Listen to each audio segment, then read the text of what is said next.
को जय सिया राम जी की। आज हम जानते हैं नागपंचमी क्या है, नागपंचमी में किस प्रकार पूजन करना है, किस पूजा से नाग देवता प्रसन्न हो जाते हैं और हमें जो परेशानियां हैं, धन की हानि और काल सर्प दोष, इन सब चीज़ों से कैसे दूर हो सकता है, इसके बारे में बता देती हूँ। सबसे पहले हम जानते हैं कि नागपंचमी क्या है। श्रावण मास के शुक्ल पक्ष की पंचमी को नागपंचमी कहते हैं।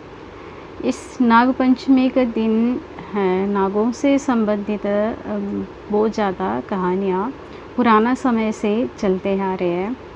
तो उनमें से महाभारत का भी है।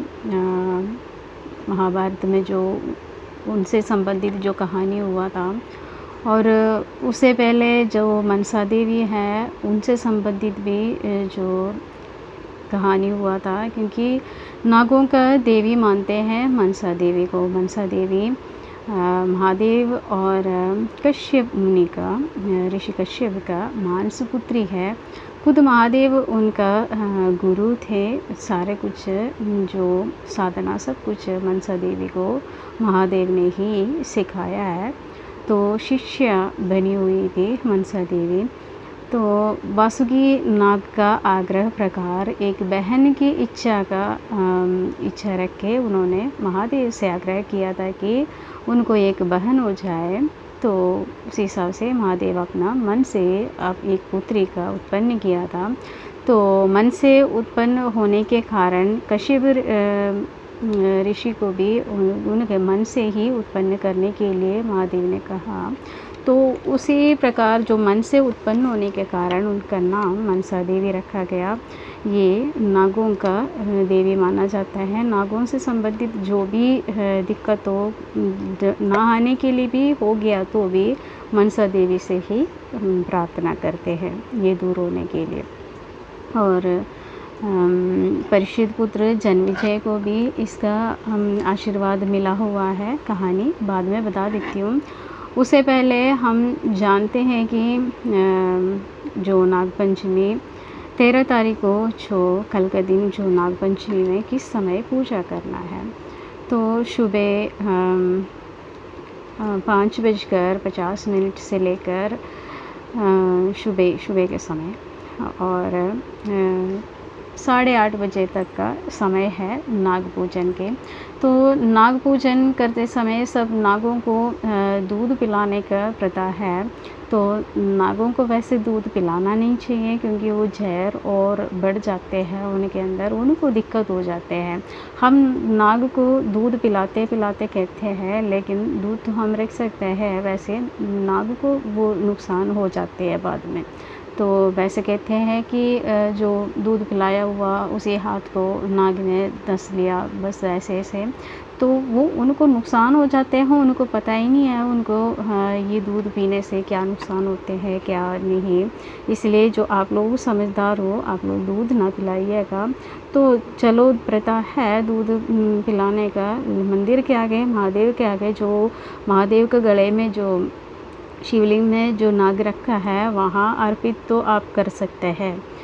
तो पूजन ऐसे कर लीजिएगा कि अगर घर पे करना हो तो मिट्टी से या आटे से या गोबर से नाग का रूप बनाकर नाग नागिन दोनों का जोड़ा बनाने हैं, क्योंकि एक अकेले नाग का नहीं बनाना होता है।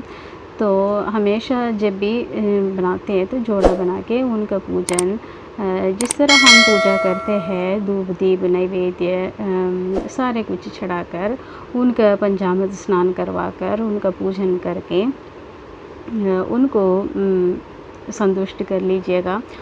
तो नाग का पूजा करने से नाग जो साथ रखे हमारा शेषनाग पर भगवान विष्णु है, तो विष्णु भगवान भी खुश हो जाते हैं। महादेव के गले में वासुकी है, तो वासुकी भी खुश हो जाते हैं। तो जो भी नागकुल में जो जितने भी जो देवी देवता, जो नागकुल का जो जितने बड़े बड़े नाग हैं, ये सब आपका नाग पूजा से प्रसन्न हो जाते हैं। तो क्या करना चाहिए कि शिवलिंग पर जो नाग है उनका श्रावण मास चल रहा है, इसलिए शिवलिंग पे जो नाग है उन्हीं का पूजा कर सकते हैं आप लोग, क्योंकि जो सभी नाग को देख के डरते हैं, इसलिए नाग पूजा कोई करने का हिम्मत ही नहीं रखते हैं। तो आप लोग जो महादेव का गले में जो सांप है वासुकी, जो शिवलिंग में जो होते हैं उसी का पूजन कर सकता है। नहीं तो घर पर मिट्टी से या गोबर से या आटे से बना के पूजन कर सकते हैं। तो धन के लाभ के लिए आप लोग क्या करना है कि ये जो हम नाग नागिन का जो जोड़ा बनाया है उनका इसी तरह विधिवत पूजा करके, जो पंचामृत स्नान करवा के धूप दीप नैवेद्य चढ़ाकर पुष्प वगैरह अर्पित करके उनको जो मिट्टी से जो या गोबर से जो बनाया है उनको जल प्रवाहित करके उनका पूजन संपन्न करके जो उनसे जो चढ़ाया है दूध वगैरह जो हमने जो उनके आगे समर्पित करा है, उस दूध को पूरा परिवार दूध प्रसाद जैसे ग्रहण कर सकता है, नहीं तो चाय बनाकर ग्रहण कर सकता है। पूरा परिवार उसको सेवन करने से, उस प्रसाद को सेवन करने से धन के जो घर में जो आर्थिक जो वृत्ति जो नहीं होते हैं, किसी का जो बरकत नहीं है, ऐसे जो धन से संबंधित जो भी बाधाएं हैं वो दूर हो जाते हैं। और घर में जो कलह हो जाते हैं तो इसी दूध का चिंटा देने से घर पर पूरे घर पर इसी दूध का छिंटा देने से घर पर जो कलह होते हैं वो भी दूर हो जाते हैं। और जिस बंदे का लोगों का जो कुंडली में काल सर्प दोष है, उनके लिए क्या करना है, जो हमने सर्प का जो जोड़ा बनाया है उनको जल प्रवाह करना है। तो उसके साथ साथ एक चांदी का भी नाग नागिन का जोड़ा लेकर जल प्रवाहित करना है। तो इसी से जो काल सर्प दोष है वो दूर हो जाते हैं।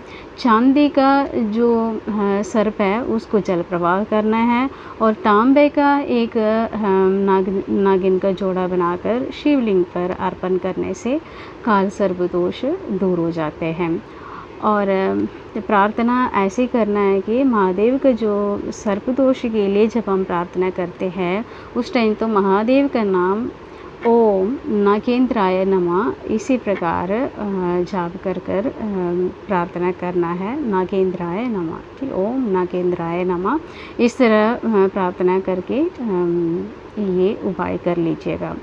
और कहानी ऐसे है कि हमारा महाभारत समय में जो महाभारत के बाद जब युधिष्ठिर सब युधिष्ठिर अर्जुन जो 5 पांडव है सब अपने अपने पुत्रों को राज्य देकर स्वर्ग का यात्रा के लिए निकल गया था।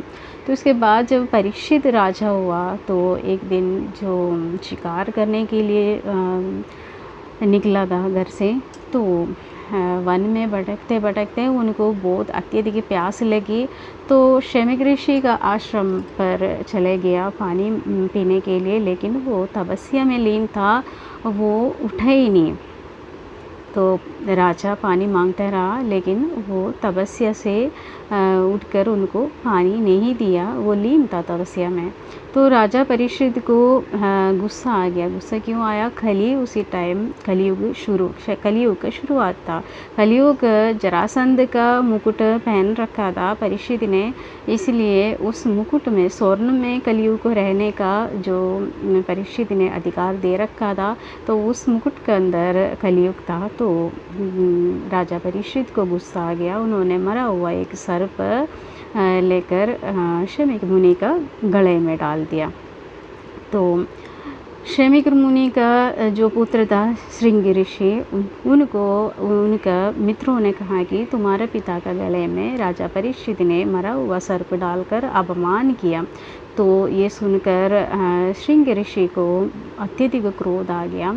उन्होंने श्राप दिया कि आज से 7 दिन बाद तक्षक नाग का दसने से राजा परीक्षित का मृत्यु होगा। ऐसे तो 7 दिन बाद जिस तरह तक्षक नाग ने जो परीक्षित को दसा है, तो 7 दिन परीक्षित ने भी भागवत कथा का श्रवण करा। फिर भी जो काल का विधान है उसको तो हम बदल नहीं सकते। तो श्राप, पुराना समय में श्राप तो 7 की 7 लग जाते थे। तो यहाँ पे श्रृंग ऋषि का श्राप के कारण परीक्षित को अपना जीवन छोड़ना पड़ा। तो उनका पुत्र जन्मेजय को बहुत ज़्यादा क्रोध आ गया। पिता का मृत्यु का कारण श्रृंग ऋषि है और ये सर्प काटा है, सर्प के काटने से मरा है, इसलिए उन्होंने सर्प यज्ञ करा। तो जो भी आहुति डालते थे तो हर बिल में से हर जगह से साम आकर उस हवन कुंड में कूदकर अपना प्राण दे देते थे। तो ऐसे नागों का जो वंश का जो अंधों देखे सारी देवी देवता जिस दिन भी जो नागों का साथ है वो देवी देवता प्रार्थना करने लगे मनसा देवी से। तो मनसा देवी अपना पुत्र आस्तिक को भेजा कि जन्मेजय का ये सर्प यज्ञ बंद करने के लिए। तो आस्तिक जाके जन्मेजय को समझाया तुम्हारा पिता का कोई गलती तो था ही नहीं, ना तो राजा परीक्षित का गलती था, ये कलयुग का प्रभाव है, ये समझाया। तो उन्होंने वो यज्ञ वहाँ पे बंद करवाया। तो वो सारे देवी देवता वहाँ पे प्रकट हुआ और जन्मेजय को ये आशीर्वाद दिया कि अभी जो भी सर्प कहीं भी किसी को काटेगा तो 7 बार जन्मेजय का नाम लेने से, ओम जन्मेजय नमः, इस तरह 7 बार नाम लेने से उनका सर्प का जो विष है उसका प्रभाव कम होगा। इसी तरह उनको आशीर्वाद भी दिया। तो उसी समय जो सर्पों को जो जलकर जो बहुत ज़्यादा नुकसान हुआ, तो माता कामधेनु इनको ऊपर आके दूध का धारा निकाला था, क्योंकि जो आधा जला हुआ जो सर्प थे वो जलने का जो जलन तो बहुत अधिक दर्द होती है। तो ये कामधेनु माता है वो उनका दूध अमृत का समान होते हैं। तो उनको जो जीवन दान करने के लिए माता ने दूध का धारा निकाला था उसी दिन। इसलिए लोग सोचते हैं कि माता उनको दूध पिला रही है सोचा है, लेकिन दूध पिला ही नहीं रही थी, उनको अमृत से उनके जो ऊपर जो जख्म हुआ था उनको ठीक कर रहे थे माता। तो इसलिए आज के दिन दूध चढ़ाने का व्रत होते हैं। ये थे नागपंचमी का छोटी सी कहानी। तो नागपंचमी का इस अवसर पर आप लोग ये उपाय करके अपने जीवन में जो काल सर्प दोष, धन का जो दिक्कत, ये सारा कुछ दूर कर सकते हैं। तो आशा करती हूँ मेरा ये छोटी सी कहानी आप लोगों को पसंद आ गई होंगी। अगर पसंद आ गई तो लाइक और शेयर कर लीजिएगा। जिसने सब्सक्राइबर नहीं किया वो भी कर लीजिएगा। हर हर महादेव, जय सिया राम।